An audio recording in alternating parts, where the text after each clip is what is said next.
Hi and welcome back. Now in this chapter, we are going to go ahead and create an Azure virtual machine resource. And the reason for this is that I'm going to start off by looking at a relational database system. And we are going to be looking at Microsoft SQL Server. So before looking at another service that we have in Azure that's known as Azure SQL Database, let's go through the entire aspect of seeing how to work with a relational database system. So for that, let's go ahead and create a virtual machine, a machine that can be used for hosting our database system. So let me go ahead. I can go on to all resources and click on add over here. Or I could also go on to the virtual machines link over here, and I can go ahead and add a new virtual machine from here itself. So I'll be presented with a wizard which has multiple sections over here. This wizard will actually go ahead and help me create a virtual machine. Now, I'm not going to go ahead and explain all the concepts of the virtual machine because remember, this is the data fundamentals course and we have to go ahead and focus on the relational database system. So let me go ahead on to the creation of this virtual machine. So the virtual machine needs to be part, as I mentioned, every resource needs to be part of a resource group. Now I have a number of resource groups in place. So I'm going to go ahead and choose an existing resource group. If you don't have a resource group, you can go ahead and click on create new, and you can actually go ahead and just specify the name of a new resource group that you want to go ahead and create. Next, you have to go ahead and give a name for the virtual machine. Next, you have to go ahead and choose what is the region for hosting this virtual machine. So I'll leave it as North Europe. Now you can go ahead and add high availability for your virtual machine, but for the moment, I'll just leave it as no infrastructure required. Then in terms of images, I want to go ahead and host this on Windows Server 2019 Data Center Gen 1. Over here in the size of the virtual machine, so I'll go ahead and choose the size. If you want, you can go ahead and click on select size over here, and you can go ahead and select the size of your virtual machine. Over here for each virtual machine size, you can see what is the number of CPUs that you get, the virtual CPUs, the amount of RAM and other aspects as well. I'm going to go ahead and hit on select to go ahead and choose this particular size. So I'm choosing a size which has 2 virtual CPUs and 7 gigs of memory. This is good for hosting a relational database system just for test purposes. Next, I'm going to go ahead and add a username and password. This username and password will be used to go ahead and log into the virtual machine.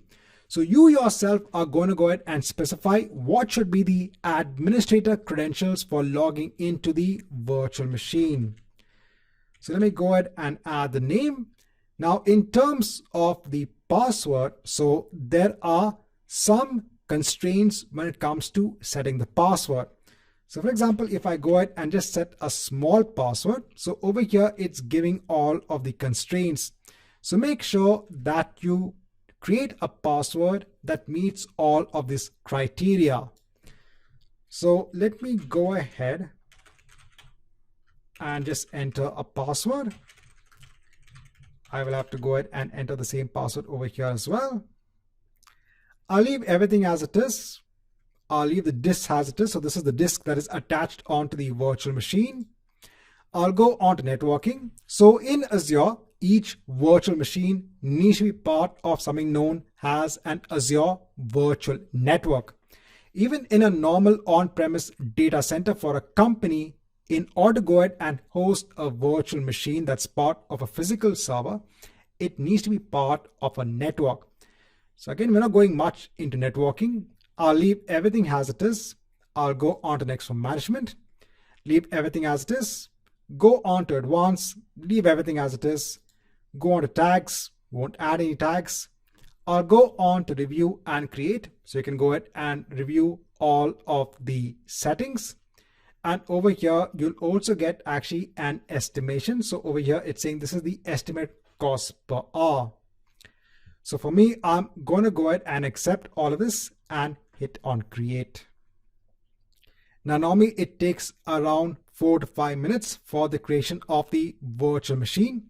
Let's come back once we have the virtual machine in place.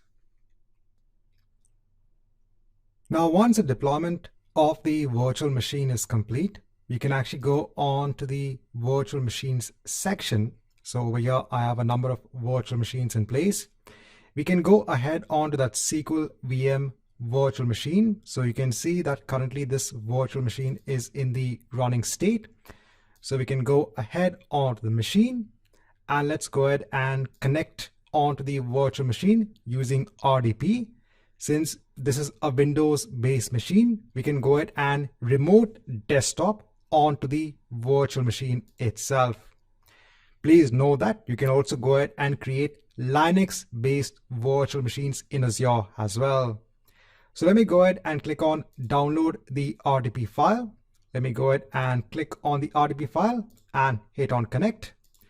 So over here, I am going to go ahead and enter the credentials for the account administrator.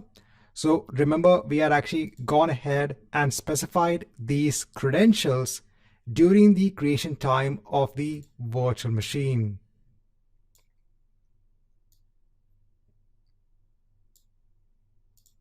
So now you can see that we have a virtual machine on the cloud. It was so easy to go up and spin up a server in Azure.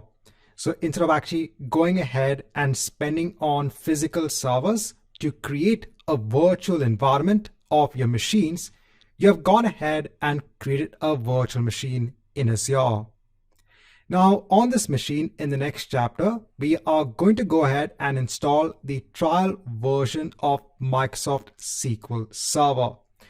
For this chapter, let's mark it as the end, wherein we have gone ahead and created a Windows virtual machine.